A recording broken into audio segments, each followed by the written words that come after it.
Amahoro y'Imana abane nawe mwene data n'ubuntu budasanzwe Imana yakugiriye kuba ukiri muzima. Ndanezerewe cyane, I'm really happy ko Imana ikugiriye ubuntu bwo gusubira kuza ku murongo cyangwa se kuba connected bivanye naho uherereye. Mwaramutse cyangwa se mwiriwe, ushobora kuba uri kurakurikiranira buno butumwa ahatandukanye bivanye n'amasaha uriko uraburabiraho cyangwa se urabwumvirizaho. Birashoboka ko urabwumviriza kuri Facebook cyangwa se urabwumviriza kuri WhatsApp cyangwa se kuri YouTube. Ari hose uriko urabwumviriza, umugisha w'Imana ukubeho. Yesu Kristo aguhezagire. May the presence of God and the hand of God be upon you in the name of Jesus Christ. Indwi ibe indwi idasanzwe mu buzima bwawe, indwi ibe indwi y'umugisha, indwi ibe indwi y'ibitangaza n'ibimenyetso mu buzima bwawe. Iyi ndwi ikubere indwi shasha utigeze kubona mu buzima bwawe. May God bless you. Imana iguhezagire, Imana iguhe umugisha, Imana ikugururire kandi Imana igucira inzira, Imana ikugeze aho utari kugera, Imana ikurenganishe ibyari byahagurutse kukugwanya byose, Imana ibikurenganishe. Vuga nti amen. Umwami Yesu aguhezagire cyane gose. Ndagomba kubona amena nyinshi z'abantu banditse amena bakiriye kino kintu muri commentaire right there. Amen, amen, amen, amen, amen, amen. Uvyakire mu izina rya Yesu Kristo. Ubuntu bw'Imana n'umugisha n'amahoro atangwa na Yesu Kristo aruta uko abandi bantu bose bashobora kuyamenya abe ku buzima bwawe. Imiryango yari yugaye yuguruke, ibitari byemera byemere, ibitakunda bikunde, ibitacamwo bicemwo. Imana yugurura urugi runini kandi gwagutse mu buzima bwawe. Amahoro atangwa na Yesu Kristo abe mu mutima wawe, ibyizigiro bishasha byinjire mu buzima bwawe. May God bless you more than your nation. May God bless you more than your family. May God bless you beyond every limitations in the name of Jesus Christ. Imana iguhezagire kandi gucira inzira. Iki ni kiganiro ubushobozi bw'ijambo. Ijambo rifite ubushobozi bwo kurema, ijambo rifite ubushobozi bwo guhindura, ijambo rifite ubushobozi bwo gutegeka bitari biriho bikabaho. Kubw'ijambo Imana yavuze ngo isi nibeho, irabaho, ikirabaho kubw'ijambo. Byose byabaye kubw'ijambo. Amazi n'imisozi bitandukanye kubw'ijambo, byose birabaho. Mu kiganiro ubushobozi bw'ijambo, wizeye ukizerera mu ijambo, igitangaza kirakoreka mu buzima bwawe. Uyu n'umwanya rero w'ikiganiro ubushobozi bw'ijambo musanzwe mushikirizwa na jewe Nitezuwera Justin. Nsanzwe ndakibashikiriza. Umwami Yesu agumugisha. Ndi niteka rikomeye cyane gose ijambo Imana yashize ku mutima wanje nifuza ko dusangira, kandi ndizera ko riri bugukore ku mutima wawe. Ijambo rivuga ku rukundo rw'Imana, love of God. Urukundo rw'Imana ruri gukora icyo rwategerezwa gukora mu buzima bwawe, riko riragira umumaro, ruragira urusaruro, ruko ruragira umwimbu ruzanye. Canke urukundo rw'Imana rwabayeho rukadoreza umwami wacu Yesu Kristo, ruko rurapfa ubusa mu buzima bwawe. Mvuze gupfa ubusa ntuntahure nabi. Mvuze Imana ishobora kuba yaragukunze kugira ngo uzobane nayo, iguhereze umwana wayo Yesu Kristo agupfire, amena amaraso ku bwawe kugira ngo uzobane nawe ntuzogererezo ribi. Ariko uyu munsi ukaba uri mu byaha udashaka no kumva iryo zina rya Yesu Kristo, naho rero urukundo ruba rwarapfuye ubusa. Imana kumbure ibaragukunze kuko utabushaka kuruhereza agaciro. Ugasanga Imana mu rukundo yagukunze yateguye kuzogira iherezo ryiza ryo kuzobana nayo, zo kuryoja mu ijuru. Ariko wewe nta mugambi, nta rukundo, nta n'imbizi zamwemera zituma wifuza kwegera presence y'Imana. Cyangwa nimba aho uruyegera ukumva uri kurasubira inyuma, ibyo byose bigatuma ugira iherezo ribi. Mu Imana rifite umugambi kuzogira iherezo ryiza, ariko mugambi, ariko urukundo rwatumye igukunda kugira ngo uzobane nayo, kugira ngo uzokwiyegereze, kugira ngo kugira ngo uzobane nayo ibihe byose bidashira. Ariko uyu munsi ukaba hari ibindi we wakunze gusumba ibindi. Wakunze umubiri wawe gusumba uko wakunze Imana. Wakunze akazi kawe, nibyo akazi turagakora, ariko mu kazi kose dukora ntuze wibagira Imana mu buzima bwawe. Ntuze wibagira Yesu Kristo mu buzima bwawe. Ni watumye uhema, ni watumye uhumeka, ni watumye uriho. Kuko Imana igukuyeho ijisho rimwe ryonyene, ubuzima bwawe bwo kononekara bukangirika, bukamerera nabi. Rero Imana yaragukunze, ntukaze wibagira kora, ariko ukore usenga. kandi no mu gusenga usenga ukora. Umwami Yesu nashimye cyane kandi umwami Yesu nabwo icubahiro. So ndagusengeye urabe nimba akazi uri kurakora katagushize kure y'ubwiza bw'Imana, katagutandukanyije n'Imana. Simvuze guheba akazi, utegerezwa gukora kuko Bibiliya yaravuze nti mudodore muzokugururirwa. Muri uko kudodora nuko gukora rero uri kurakora kugira ngo wugururirwe ubuzima bwawe bwuguruke, kugira ngo imiryango y'ubuzima yuguruke. Uri kurakora nivyo, ariko hambavu yo gukora uribuka umuremyi wawe. Cyangwa urindiriye niwagwara ukaremba, niwakena, niwahura n'ibibazo, ari uzokwibuka umuremyi wawe. Muri ibyo bihe urimwo byo gukora akazi Imana yaguhaye, uribuka umuremyi wawe, uribuka Imana. Cyangwa se urindiye kuzibuka Imana niwagwaza umwana, niwagwaza umugabo, niwagwara, niwagira amagara mabi, niwakena, niwasonza, ari uzokwirukira ku Imana. No, that's not the kind of love which God is asking us. Ntabwo ari rwo rukundo Imana iriko iradusaba, ntabwo ari rwo rukundo Imana tugomba. No, Imana idufashe cyane. Imana ishaka tuyikunde mu bihe byiza, Imana ishaka tuyikunde mu bihe bigoye, Imana ishaka tuyikunde mu bihe by'amagorwa, Imana ishaka tuyikunde mu bihe twanswe, kandi Imana ishaka tuyikunde no mu bihe twakunzwe. Dufite igikundiro kirenze. We are becoming famous. Waduze, izina ryawe riri hejuru. Your name is on the top of mountains. Izina ryawe rirabwa n'abantu bose, izina ryawe ryageze hejuru. Even there God wants your love, needs your love. Imana yacu ni Imana ifuha, ikenera urukundo rw'umwana w'umuntu. Muri imwe yaremye ngo yewe umva arabaza mwana w'umuntu uri hehe. Iki Imana yaguhaye nikigutandukanye n'urukundo rwayo. Umugore Imana yaguhaye ntagutandukanye n'urukundo rwayo.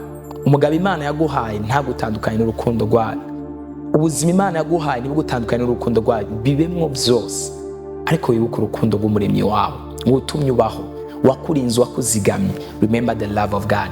Dusome ijambo ry'Imana riri muri Yohana igice cyaho cya 3 ku murongo waho wa 16 turavuga ngo kubwo urukundo Imana yakunze abari mu isi, ariko rwatumye itanga umwana wayo w'ikinege, ngo umwizera wese ntazapfe rubi, ariko ahabwe ubugingo budashira. Kubwo urukundo Imana yadukunze. Imana yadukunze urukundo rukomeye, rurenze, ruhebuje. Imana yadukunze urukundo rwo ku rugero rwo hejuru. Ariko mugororotse, ariko we uri kurankurikirana, uyu munsi urukundo rw'Imana ntago witayeho. Uyu munsi uri kuragera kure. God loves you. Imana iragukunda, Imana irakwitaye, kandi Imana iragomba kwikorera, kandi Imana iragomba kururanirwa, kandi Imana iragomba kumererwa neza. Imana ntago yifuza kuzopfa urupfu rubi. Imana ntago yifuza kubaho nabi. Imana ntago yifuza kubaho boshwe n'ingwara. Imana ntago yifuza kubaho boshwe n'abarozi. Imana ntiyifuza kubaho boshwe na Satani. Yatanze ubushobozi bwa cyo gituma uri kurumviriza buno butumwa bwiza kugira ngo ishobore kugukiza no kukubohora. Uyu munsi ufite opportunity yo kumviriza ubutumwa bwiza, ariko ushobora kuzogera mu gihe utazoba uri kurumviriza ubutumwa bwiza, utazoba uri capable yo kumva ubutumwa bwiza. Ushobora kuzogera mu bihe utumva ijwi ry'uvugishwa n'Imana mu buzima bwawe, utumva ijwi rikubwira gukizwa, utumva ijwi rigusengera, utumva ijwi rikubwira ko ukunzwe, utumva ijwi rikubwira ko ari urukundo rw'Imana. Ibyo bihe bibaho cyane gose, ariko uyu munsi ukiryumva, ndagomba uryumve rigukomeze kandi urigendere ko, kandi uribemwo. Wumve ko Imana igukunda, kandi wumve ko ufite gukorera Imana, apana gukorera Imana ngo nuko runaka yakubwiye. Urukundo rw'Imana rwatanzwe ku bwawe, wewe nyene, wewe ni rwatanzwe ku bwawe. Yesu yarasanje amaboko arabambwa, arakubitwa inkoni nyinshi ku bwawe, aremera aravumwa amate, aremera arasuzugurwa, aremera arababara. He was hard, yarababajwe bishoboka kugira ngo uzuronke ubugingo budashira. I pray for you in the name of Jesus. May the love of God transform your life. Ntukizwe ngo nuko wagwaye gusa, ntusenge ngo nuko ibintu bimeze neza gusa, ntusenge ngo nuko bimeze nabi gusa, ntusenge ngo nuko ufite ugufata kuboko gusa. Oya, urifise ugufata kuboko, senga wizera Imana, kuko umuntu wese azobona Imana mu buryo buri personal. Umuntu wese azoja mu ijuru azobazwa ibyo yakoze ku giti ciwe.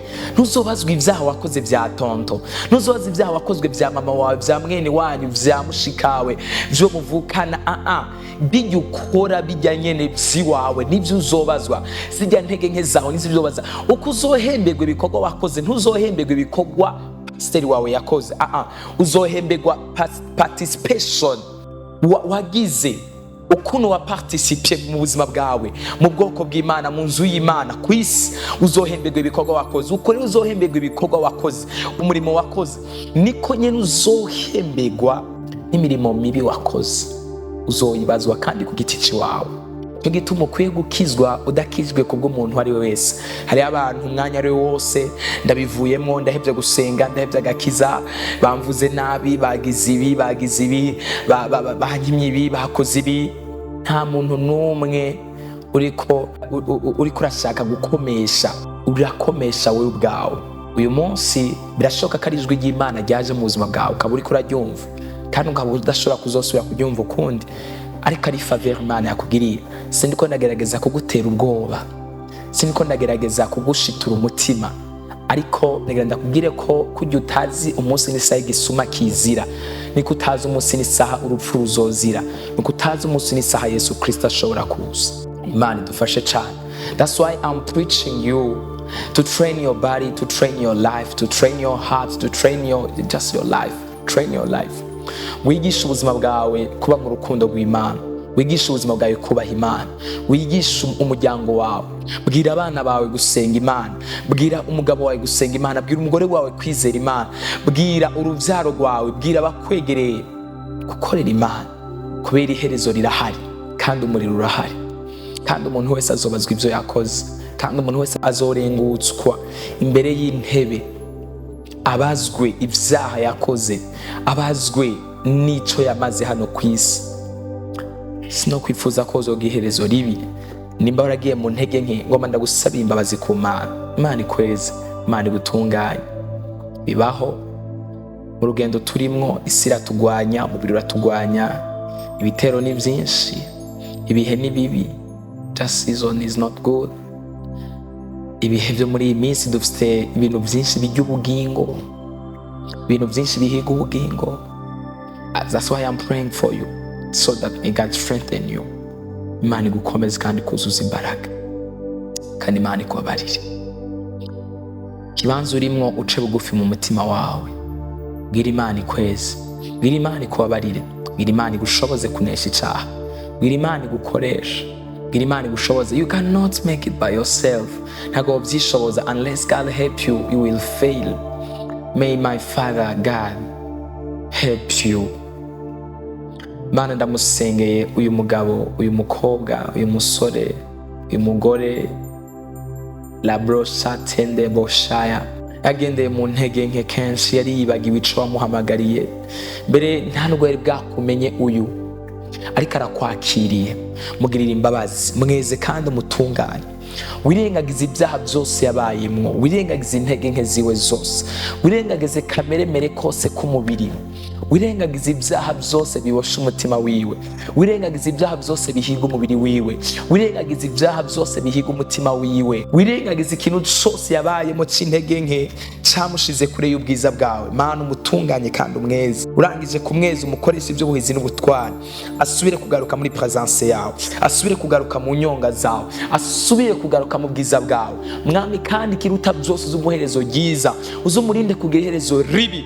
Urukundo rwawe wamuhaye, watanze ugatanga umwana wa Yesu Kristo kugira ngo amupfire, ntazopfa urupfu rubi, azogera iherezo ryiza, iherezo ry'abana b'Imana. Ndagushimiye ko umwejeje kandi umuhariye mu izina rya Yesu Kristo, amen. Nimba utari bwakire Yesu nk'umwami n'umukiza mu buzima bwawe, usubiremo aya majambo, ubwo ni: Mwami Yesu, ndakwakiriye, umbere umwami n'umukiza mu buzima bwanje. Ndihanye, ndatuye icyaha cyose, ibyo nakoranye ubushake n'ibyo nakoreye mu kutamenya. Reka guhera uyu munsi mpinduke icyaremwe gishasha.